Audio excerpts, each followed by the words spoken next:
Purity is strength, purity is health, purity is harmony, purity is the background of peace. You see, a lot of the agitation that we have, little addictions to the screen, to people, the state of unease starts very often with an impurity. A physical impurity, maybe something with the food, something with the body or organs, an emotional impurity, a mental impurity. If we go through intense purification, and we've done like some pretty intense sessions, both individually, and we're guiding groups of people to do a 3-day, a 6-day intensive of physical, emotional purity, you see like the eyes glow, the skin glow, and that's quite obvious. You just went through intense purification, the blood is purified, the digestion. But the thing that is even more impressive is that people are at peace, and they lose some of their negative habits, and there's much more place for positive habits. Now essentially, purity as a definition from the metaphysical perspective, and in many of the tantric schools it's described as such. Purity is when everything is in its place. When sand is on the beach with other sand, it's pure. When it's in the computer, it is impure. When the parts of the computer are in the computer, they are pure. When they are thrown on the beach, they are impure. When water is with water in the sea, it is pure. Where there is water in the knee, it is impure. When things are in their place, what is pure gold?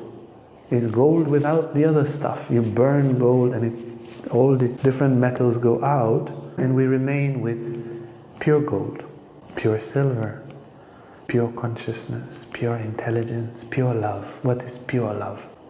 Love with attachment, is that pure love? Love with agenda is pure love? Pure love is love without stuff that are not love. A pure smile is not a smile that is asking for anything. A pure generosity is not a generosity that is asking for something, it's just generosity, pure gold. What is pure water? It's just water, not water with chemicals. So essentially, purity is the basis of health, of harmony, of meaning, of success. People have searched for purity in 2 different ways. One is the way of avoiding the impure. In some sects, tradition, the Jain tradition of Mahavira, they would sometimes put cloth around their mouth not to inhale all sorts of and kill all sorts of insects, and not to step on anything. Or there were other traditions that go very far from the world and have no visitors in monasteries, eat very pure food, have no contact with the impure world, because they can create an island of purity. They would only meet people who are very pure in thought, intention. And it's a valid way for people that have the tendency to renounce the world. In many of the currents in Tantra, there are also tantric currents that are more monastic, but in many of the currents in Tantra, the idea is to integrate in the world.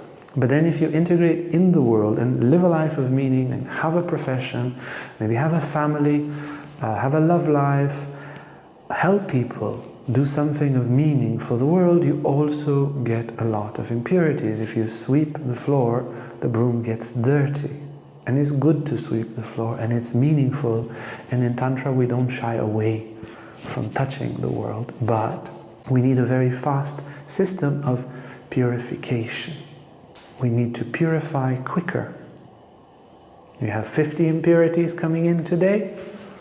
We need to clean out 55. 100 impurities coming today, we purify 110. So the methods of purifications are very quick and to the point. And because of that, the different teachings of also Hatha Yoga, Tantra, like the Hatha Yoga Pradipika, the Shiva Samhita, also the teachings of Ayurveda, Chakra Samhita and others, they were describing a lot of methods of very efficient purification. If you want to live in the world, you need to purify quickly. And there are categories of physical purifications, emotional, energetic, mental, and spiritual purifications. And all of them are needed continuously. Once we are able to purify that which is inside and pure and spiritual and extraordinary as our soul, and even deeper as our spirit, will be revealed. This is a whole path of purity. And on the way, life becomes harmonious, relationship, health, strength, good sleep, good vitality, silence inside. In our different activities, in the different courses, and in some of our different retreats, we aim to purify using the 5 elements. In the yoga and Tantra tradition is called Buddha Shuddhi, the purification of the 5 elements. Now, when we say elements, we don't mean the elements of the atomic chart of Mendeleev, but the traditional essential substances that are described in Tantra. They're described slightly different in Taoism, but they are basically identical to the elements described in Greek and Roman traditions, also in alchemy and also in Arabic alchemy. We have the same 5 elements. And somehow they contain categories that, while purifying them harmoniously, the entire being would be purified. This is often used also in a lot of traditional medicine. So we will aim to purify the earth, known as Prithvi Tattva in the Hatha Yoga system. We will purify the earth by cleaning intensely our intestines from all the different residues of solids that are there. There's a lot of stuff that remains there and is very old, and it's continuously in interaction with the blood. It's like a little bombs of impurity that stay in the coils of the intestines, and there's a very thin wall there, and these impurities keep on being absorbed in the bloodstream and create discomfort, tiredness, agitation. So we will wash the intestines with water and salt, what is called Shanka Prakshalana. And for those, some people are interested, we also offer the practice of enemas to purify the intestines. We will purify the water element, and when we say the water element, so the earth element is everything that is solid in the body. Yeah, it's not that we have mud inside, but everything that is solid we will purify in this way. And then the water element we will purify by purifying the blood through different methods and different plants, asanas, different postures that would strengthen also the kidney and bladder. And we will have the purification through water in the ice bath, which will be combined with the sauna, and in what we call a floating tank, where one has a very profound sensory deprivation, and you can reach very beautiful states of deep relaxation and even altered high states of consciousness. The third element that we will purify is the fire element, or tejas Tattva, as it's called in Sanskrit. And here we will purify through different breathing exercises and different yoga postures that amplify fire, and also through the infrared sauna. Infrared sauna is extremely healing and regenerating. It stimulates the body and the nerves, and then through the sweat, the impurities that lie next to the skin are removed. It's extremely purifying. You sleep really well after you stay in the hot infrared sauna or infrared chamber. And then combined, the infrared and the ice bath is also very, very good for the circulation. We'll purify the air element, Vayu Tattva, especially through breathing exercises and understanding the lungs. We will purify the space element, which the air element represents movement, the fire element represents dynamism, and the space element represents global harmony. So by putting everything in its place, we will purify the highest and, let's say, most encompassing space element, or Akasha Tattva in Sanskrit, in our being. Now, this is the purification on the more physical level, but we will also work on the purification on the energetic, on the emotional, mental and spiritual levels.